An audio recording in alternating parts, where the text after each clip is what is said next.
Okay, so thank you all for joining us today.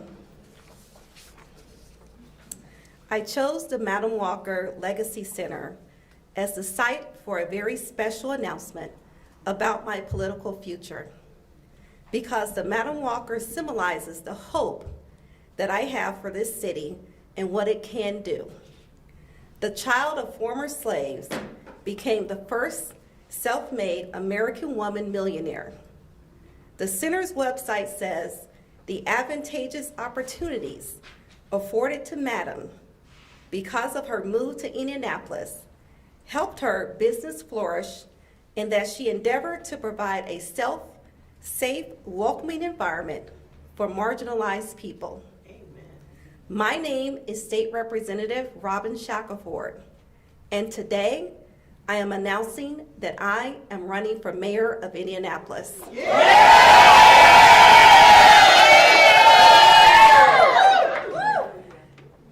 As I weighed my decision to run, fueled by close friends and family, some asked me why I was even considering it.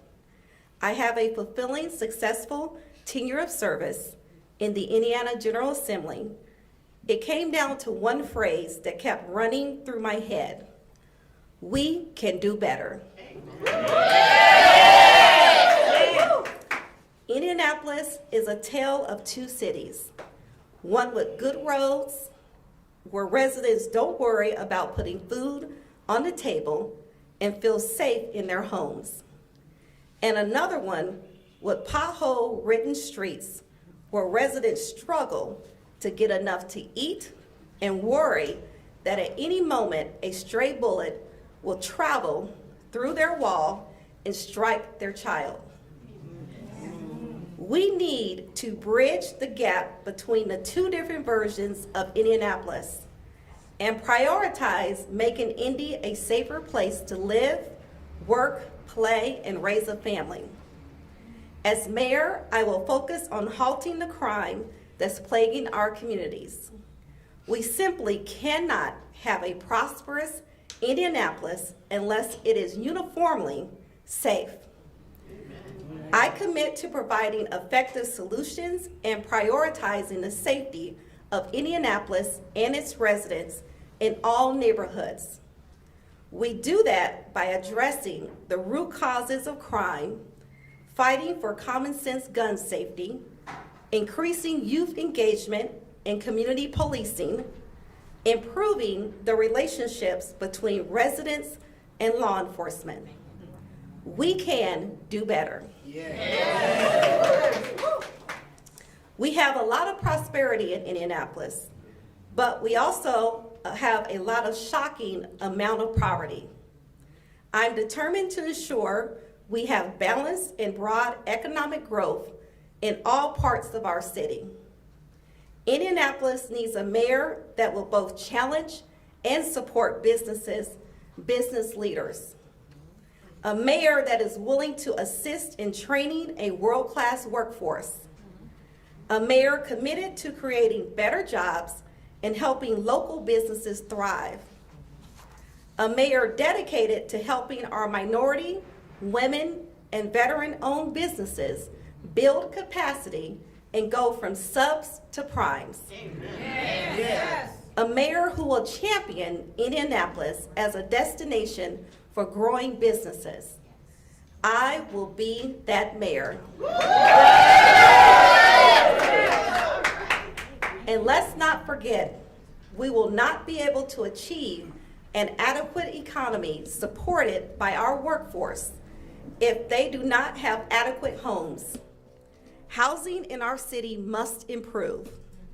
As mayor, I will work to increase affordability and equity in housing and develop a plan to encourage development without displacement. Yes.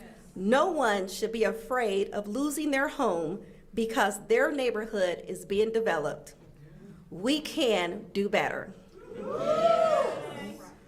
We are tired of driving on battered, pothole-filled streets, and we cannot imagine seeing another one of our children hit by a vehicle due to the lack of sidewalks in their neighborhood. I will advocate relentlessly for better roads, sidewalks, and transportation connectivity by closing the billion-dollar infrastructure funding gap that currently exists and ensuring that federal transportation funds are distributed throughout the city efficiently and equitably. We can do better. We saw during the last 2 years how vital healthcare is as the COVID-19 virus raced around the world.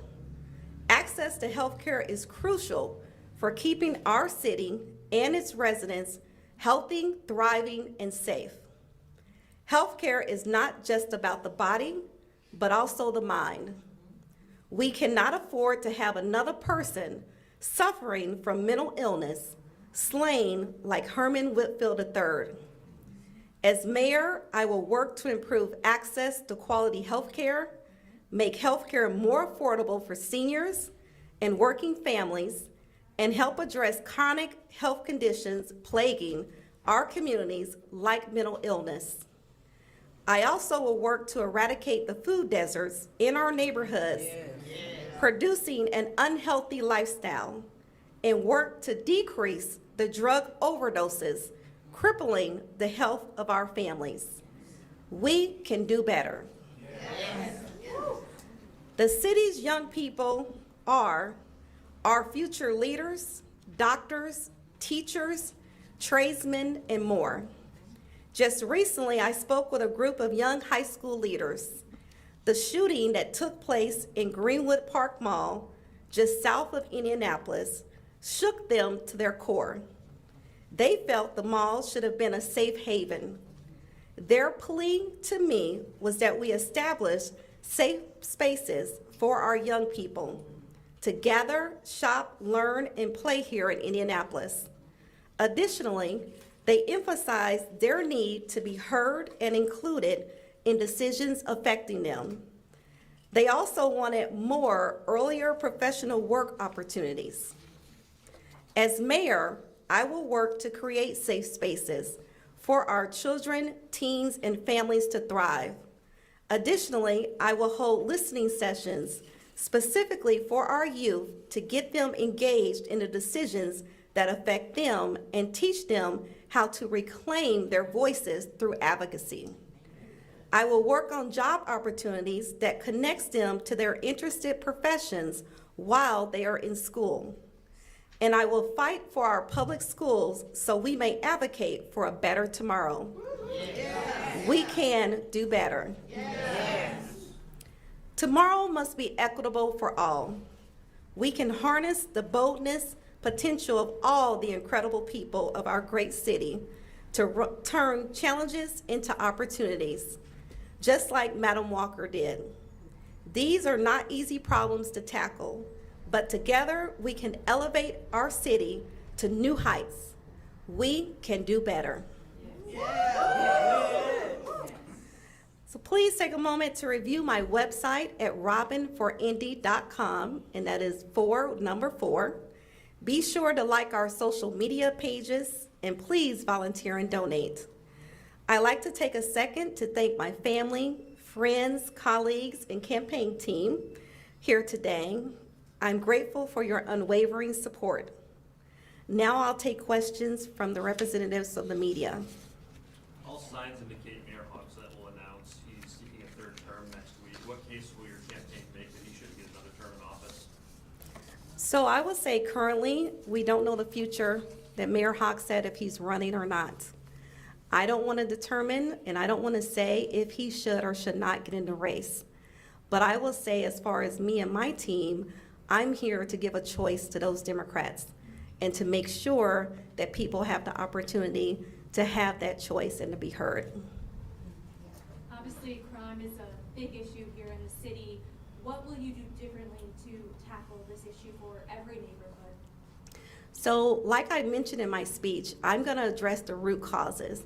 We have to look at mental illness. We have to look at making sure that our children and our youth have some place to play and work, making sure that we have common sense gun safety. So those are some of the things that I will be tackling when it comes to crime in the city.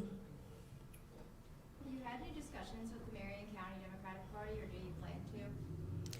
So, of course, I would not do this without talking to the leadership of our party. I've had discussions and coffees and sat down with the mayor and other leadership and let them know that I was going to run. So definitely, I made sure that I included them before I went public.